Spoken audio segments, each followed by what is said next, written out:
Few war films capture raw heroism like Zulu from 1964, the gripping retelling of the Battle of Rorkes Drift, a last stand defence by British redcoats against thousands of Zulu warriors. Today we'll break it down into a couple of parts and we'll look at the trailer of the film, the real history, and how you can recreate it on table.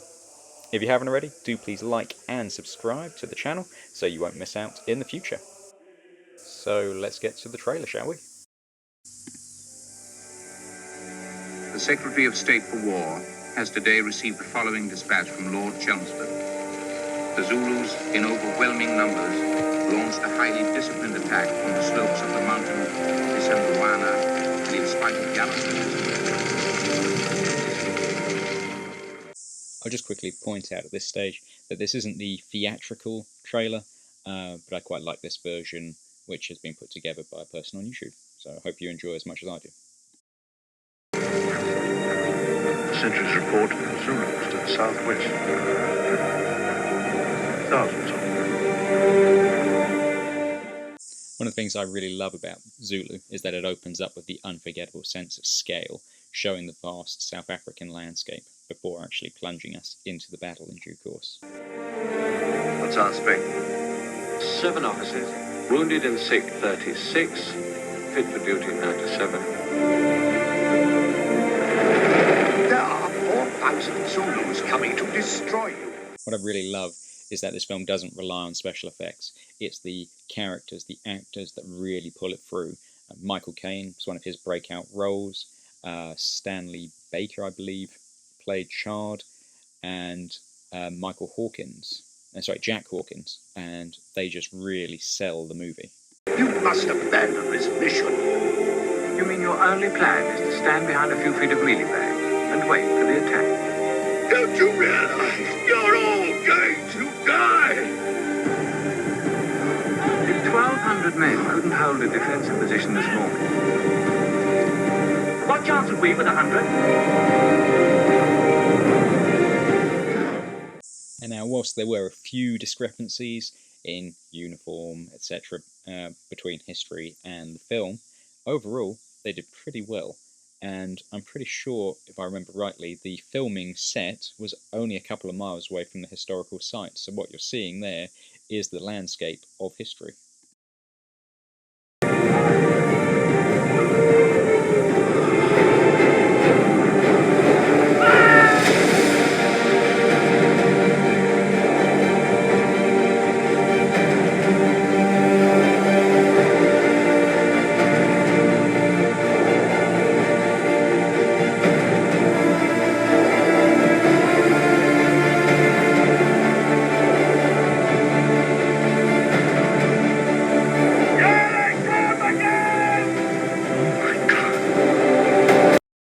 Something that I found really interesting doing the research is that the chap that plays King Ketuea, he is actually Prince Mangasufu Bufalezi, who is actually the great-great-grandson of King Ketuea. So there's a family link between the Zulu history and the film. So that's pretty interesting.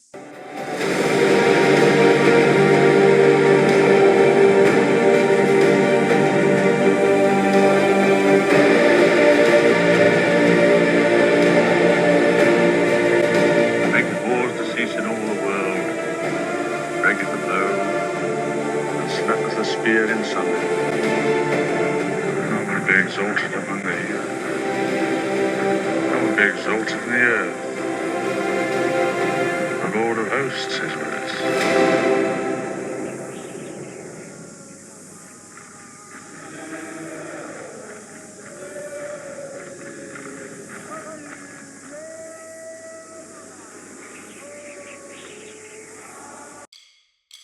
So what did you think about that? If you're anything like me, you now want to go and re-watch the entire film, and I probably will be shortly. But I hope that you enjoyed that version of the trailer. I think it was actually quite epic, to be honest. But let me know again down below, do you prefer the classic, or was this a pretty good one? Now, a quick little bit of shameless self-promotion. If you do want to support the channel, you could join us on Patreon.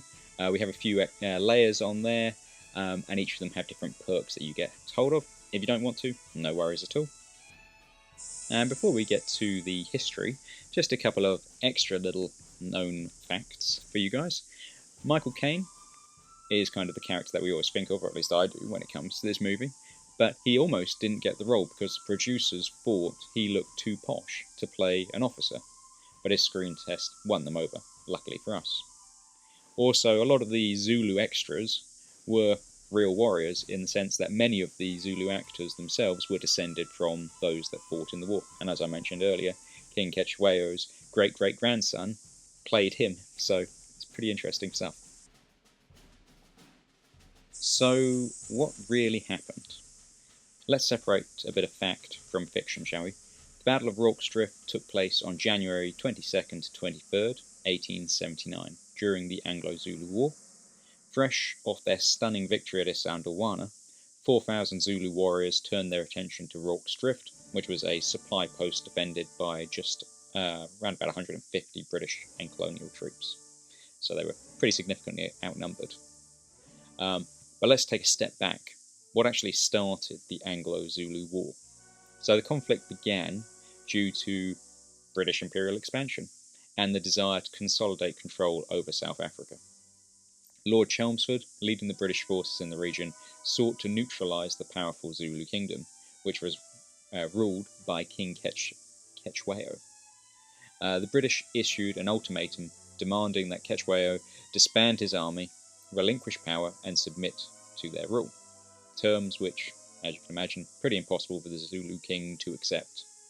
When the deadline expired, the invasion began in January of 1879. We had the Battle of Isandlwana, which was a catastrophic defeat for the British. There is another film, Zulu Dawn, which I may do a trailer for, and review and whatnot. Just let me know if you want to see that down below. But following on from that, the following day, we had the Battle of Rorkes Drift. The defenders, mainly from the 24th Regiment of Foot, built makeshift barricades using mealie bags, wagons, basically whatever they had to hand, whilst the Zulus, approximately 4,000, some reports go as high as 6, but quite a lot of them anyway, they launched wave after wave of ferocious attacks, breaking through several times before being repulsed, breaking through the hospital and setting it ablaze. So it was very, very fierce fighting. But the British, fighting with discipline and grit, and knowing that they're going to die if they don't fight, held firm. By dawn, over 350 Zulus lay dead, while the British had lost 17 men. There were also 11 Victoria Crosses awarded, which was the most for a single battle in British history.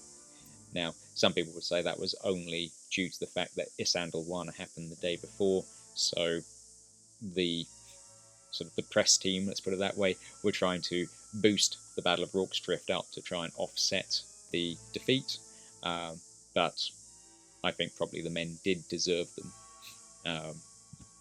When you've got 150 versus 4,000, I'm pretty sure they earned them, so that's up to you to decide. How did the war end? Although the Zulus initially inflicted heavy defeats on the British, their lack of modern weapons proved their downfall.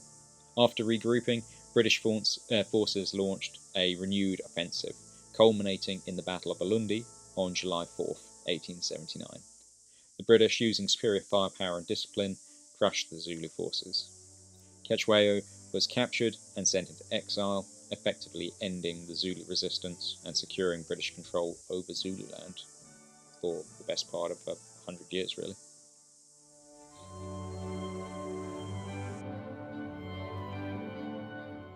So this being a wargaming channel, we can't quite get away from that. So how could you recreate Rorkes Drift on the tabletop? How do you bring the desperate heroism of the Rorkes Drift battle to the tabletop? Firstly, you're going to need a battlefield. So luckily it was quite a small engagement, as in land area. So a small outpost with a couple of main buildings, which would be your hospital and storehouse, surrounded by mealie bags, basically. Around it, mostly open ground, some rough terrain. Depending on how big you want to make it, you could have some sloping hills. The forces Again, it depends on what rule set you want to go. I mean, theoretically, with 150 British troops, you could go 1-for-1 scale and have 150 British troops on the table, and then just have, I don't know, you might want 200 Zulus, and then every time one just gets removed, he just comes back on. So that is doable, although probably more realistic would be to have a base which represents 10 men, for instance, or something along those lines. But your British force is going to be small and disciplined force of redcoats themselves, engineers, and colonial troops. The Zulu impis, massive waves of fast-moving warriors attacking invaders. The scenario objectives: the British must hold out for a set number of turns. So, depending on how you want to do it, you could say each turn represents, say, 2 hours, or however you want to do it. The real battle lasted overnight to the morning of the second day.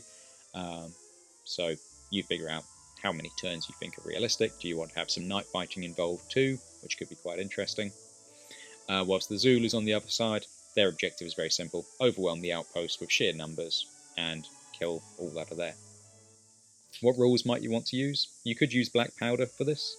You could use the men who would be kings, or if you're anything like me, you'll probably just homebrew your own rules using bits and pieces from each of them. As I said before, a special event that you could chuck in would be your nighttime attacks. You could put in hospital fire and how that's going to affect things. You could have random rolls to see if you have ammunition shortages, where in certain areas for certain periods or turns, the British can only use bayonets or fire at reduced effect. Yeah, you can really come up and make this cinematic. Anyway, I hope that has inspired you to go and watch the film if you haven't already, and also possibly to start a colonial era army of Zulus or British, just to see if you can recreate the battle on the tabletop. Anyway, thanks for joining us. If you want to see anything else in the future, please leave a comment down below, and until then, I will see you next time.